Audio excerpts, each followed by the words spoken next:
ఒక మంచి పాట. నల్లా నల్లాని వాడి ఓయి బావా, నగుమకము గలవాడే నాయి బావా.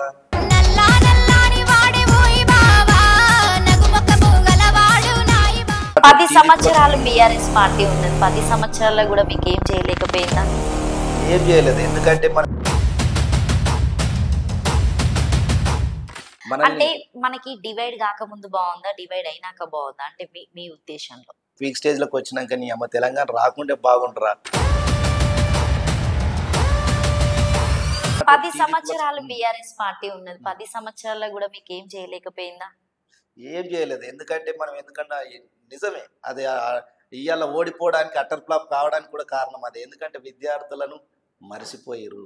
విద్యార్థుల ఉద్యోగాలను వాళ్ళ జీవితాలు 10 ఏళ్ళు అంటే 10 సంవత్సరాలు అంటే ఎంత అనే జీవితం మొత్తం దరిదాపు సగం సంకనాగిపోయినట్టే. ఎందుకంటే మొదలు పెడితే మలి దశ ఉద్యోగం వరకు కూడా ఒక 10 సంవత్సరాలు అంటే ఒక దశాబ్దము కాలం అంటే ఒక 10 సంవత్సరాల కాలం అంటే ఏంది మేడం? చాలా ఇంపార్టెంట్. సంవత్సరమే చాలా ఇంపార్టెంట్ మనకు.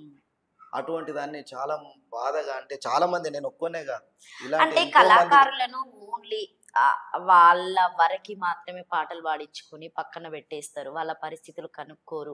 అసలు స్టేజ్ వెనుక ఏం జరుగుతుంది, స్టేజ్ ముందు ఏం జరుగుతుంది అని చెప్పేసి అసలు పట్టించుకోరు అని చెప్పేసి చెప్తూ ఉంటారు. అది ఎంతవరకు మీకేమన్నా అలాంటివి ఏమన్నా జరిగినాయా స్టేజ్ మీద సిచ్యువేషన్స్? అయితే కళాకారుని నేను దగ్గరగా చూసినటువంటి ఏంటంటే స్టేజ్ కాడ మన పాటలు పాడుకోవడం, మనల్ని వాడుకోవడం. ఇప్పుడు కదా మన కేసీఆర్ కదా, వాళ్ళు ఫుట్పాత్ గలరా విద్యార్థులు, అరే కళాకారులు ఎక్కడిది రాళ్ళు ఏడరా, ఏది అది తింటారు తాగుతారు పాటలు పాడతారు అని కడికి తీసుకొచ్చారు. అంటే ఎందుకంటే మన ఎనర్జీని వాడుకోవాలి, మన శ్రమను వాడుకోవాలి, వాళ్ళు పరిపాలనకు రావాలి. కానీ తెలంగాణ ఉద్యమంలో ఒక పాటగాడిగా, ఒక రచయితగా అంటే ఇప్పుడు వస్తున్నటువంటి ఈ విషయంగా, ఎందుకంటే ఈ పాట ఈ తెలంగాణ కళారూపాలు లేనిది ఈ తెలంగాణ లేదు. ఎందుకంటే తెలంగాణలో కళలకు అంత ఇంపార్టెంట్ ఉంది. తెలంగాణ కల్చర్ కూడా చాలా గొప్పది. దాని వల్లనే ఇవ్వాలి. ఎందుకంటే ఈ తెలంగాణ ఉద్యమం ఎంతెత్తున ఎగిసిపడడానికి, ఇంతెత్తున ఈ మీడియా కానీ ఇవన్నీ కవర్ చేయడానికి కారణం ఏంటంటే ధూమ్ధామ్. ఇవాళ కళారూపాలు ఇలా ప్రతిదీ కూడా తెలంగాణ ఆటపాట లేకుండా తెలంగాణ లేదు. ఒక కళాకారులు లేకుండా. ఎందుకంటే ఇవాళ ఏదైనా జరిగింది అని అంటే, ఏదైనా పాట వస్తుందంటే ఎంతో మంది, వేల మంది ఆడ నిలబడి అరే ఇలా మన తెలంగాణ గోసకి ఎట్లున్నది, మన చెప్పుకుంటూనే ఉండాలి, పాటలు పాడుతూనే ఉండాలి.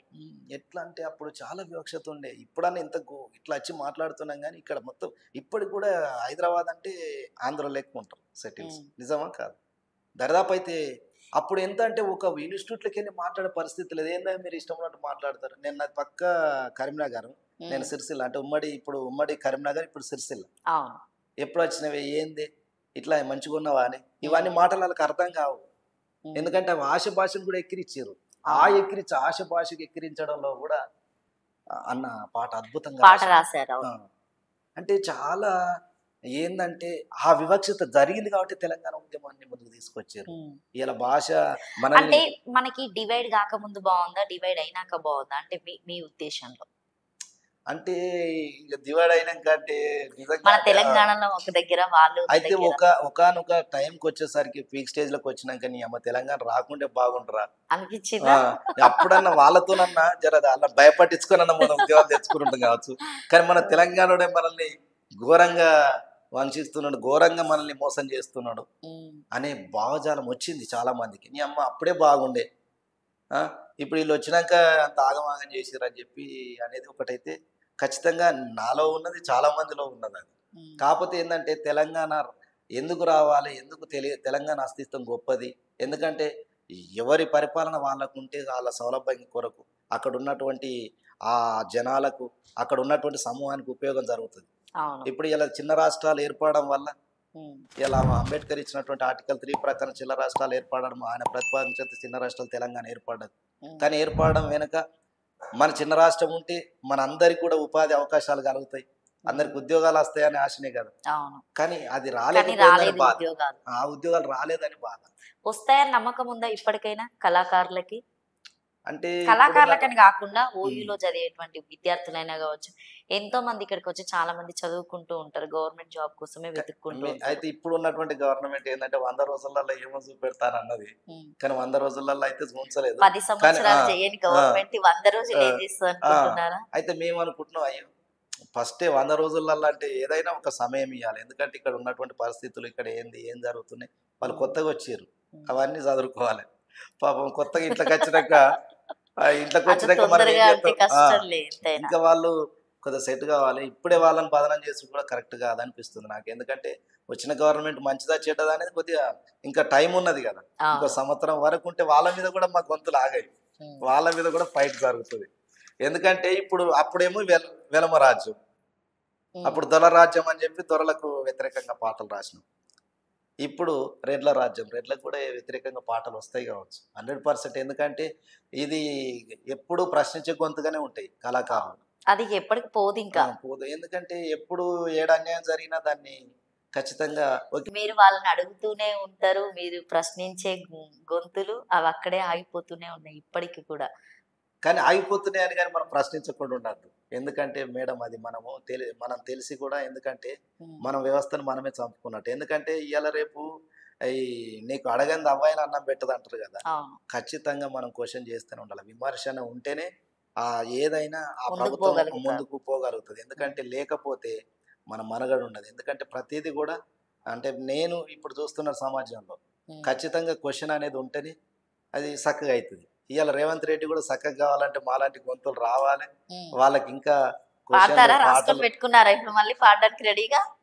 ఖచ్చితంగా ఎవలపాలయ్యిందిరా తెలంగాణ దొరలపాల అయ్యిందిరా అన్నది మళ్ళా ఎవలపాల అయ్యిందిరా రెడ్లపాల అయ్యిందిరా అని చెప్పి కూడా వాడుకుంటాం.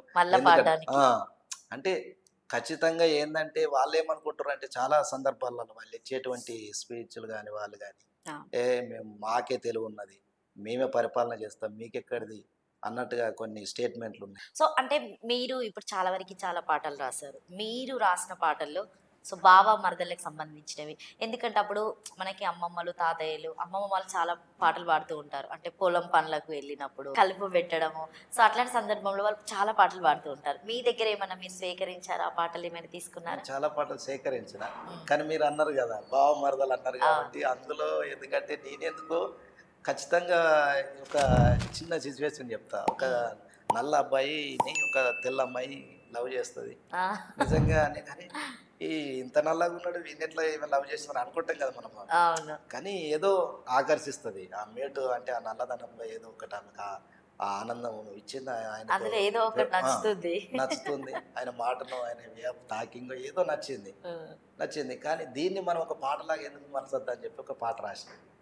ఆయన నల్లగా ఉన్నాడు కాబట్టి నల్లాని వాడే ఓయి బావా, నగుముఖము గలవాడే నాయి బావా, నల్లాని వాడే ఓయి బావా, నగుముఖము గలవాడే నాయి బావా, ఓయి బావా బంగారు బావా, నీ మీద నా మనసే నాయి బావా, ఓయి బావా బంగారు బావా, నీ మీద నా మనసే నాయి బావా, మామిడి తోటలోన ఓయి బావా, మాటలతో మాయ చేసి ఓయి బావా, మాటలతో మాయ చేసి ఓయి బావా, మదని దోసుకుంటివయ్య నాయి బావా, ఓయి బావా బంగారు బావా, నీ మీద నా మనసే నాయి బావా, పొద్దంతా నిన్ను చూసి ఓయి బావా, పొద్దుమూకి వండుకుంటే నాయి బావా, నువ్వచ్చి నిద్రలేపి ఓయి బావా, మందలిచ్చినట్టాయే నాయి బావా, ఓయి బావా బంగారు బావా, నీ మీద నా మనసే నాయి బావా. చూడ్రి అంతే పడుకుందట కలల పొద్దంతా చూస్తుంది, పడుకున్నాక కూడా అయిన డ్రీమ్స్ ఏ ఉంటది పిల్లగాడి ఇట్లా లేపిండట మందలిచ్చి. అది ఎందుకో నాకు నిర్దల అప్పుడు కనిపిస్తారు కదా ఎట్లన్నా ఖచ్చితంగా ఇక ఈ చూసిన మొక్కాలేనే ఎప్పుడో ఒకసారి లైట్ వస్తుంది కదా అని చెప్పి అట్లా ఆ కోణంలో అది పెట్టిన. అంచు దోతి కట్టుకొని ఓయి బావా, అంగడికి నేను పోతే నాయి బావా, సూపర్, అంగడిల నన్ను చూసి ఓయి బావా, నిన్ను చూసి అంగడిల నిన్ను చూసి ఓయి బావా, ఆగమాయ నాది మనసు ఓయ్ బావా ఓయ్ బావా బంగారు బావా నీ మీద నా మనసే నాయి బావా ఇట్లాంటి పాటలన్నీ అందుకే సంతలు ఈ పొలాలలోనే ఎక్కువ తీసుకుంటారు. ఎందుకట్లా కాంబినేషన్స్ బాగుంటాయనా? నిజమే. ఎందుకంటే అంటే వాళ్ళు కలిసేటువంటి చోట్ల అన్నట్టు ఆ, అవి.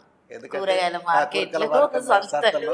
ఎందుకంటే నేను అమ్మ కూరగాయలకు పోతుందని ఈమె చెప్పొస్తుంది. అవును. ఇక ఈడు ఎన్నలేంది మేము ఎప్పుడు పోడు, ఉమ్. కానీ ఆ సంత రోజు ఖచ్చితంగా పోవాలి అని చెప్పి అక్కడ నుంచి మా మరదలు వస్తుంది.